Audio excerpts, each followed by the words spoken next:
Hi, welcome. I'm Jeremy. I'm Mike.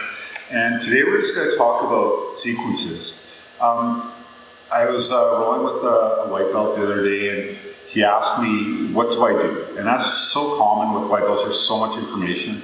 And we were the same way, not that long ago. Still am.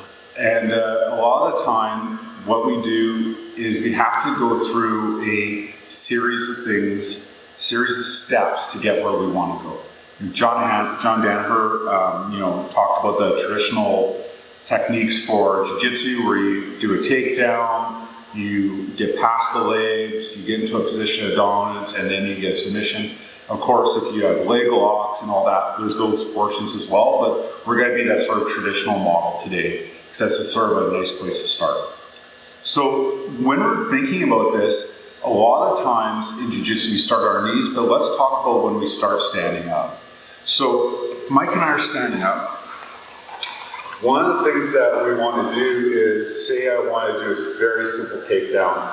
And so we're going to do a takedown, and I decide that I want to do a double leg. So I'm here, I'm sort of pushing back and forth, I start to grip this, it's going to be a very simple, very ugly double leg, but I'm sort of pushing back, I lift, I come, I take it down.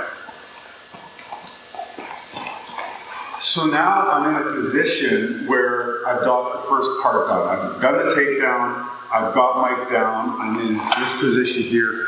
I managed to get one leg past, but now I'm still stuck in Mike's legs, and Mike's going to start entangling me and start working maybe a guard me. So my next position on being on top is, what do I do next?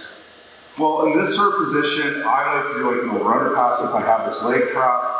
So this hand, I'll drop it down here, I'll come up, grab the belt, swing my head to the side, switch my feet, I'll come over, I'll jump over, I'll grab the head, and now I'm in a position of dominance. So now I'm in a position where I have Mike in side control, which is now I'm in a position where I have this, I'm controlling the neck, I can now work, say, for a submission. So now I want to get my dominance controlled. So now we're on the third step. So first I did the takedown, second I got into this position of dominance. Now I want to get into a position where I'm feeling comfortable with what I have. So I like to do arm attacks. So what I generally start to do is I'll start working here. I have this arm sort of up. They generally start to bring it around. I'll grab the Kimura, I'll do a step, and now, once I feel comfortable, I'll go into the Kimura, and my fourth piece done. So the point of this is, when you're getting this instruction and you're sort of stuck on what to do, think about where and what you've learned fit in those four boxes.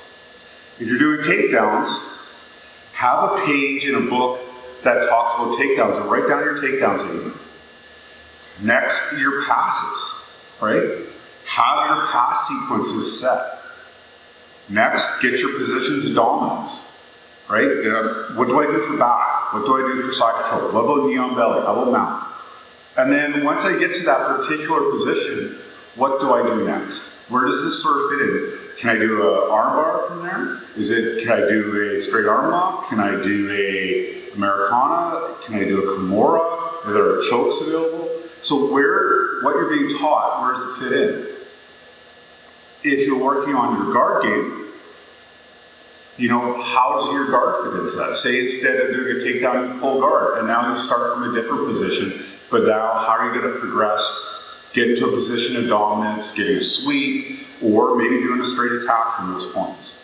So don't let everything overwhelm you, because if you don't categorize things, it gets so nebulous and you really get struggling. You almost feel like you're drowning in so much information.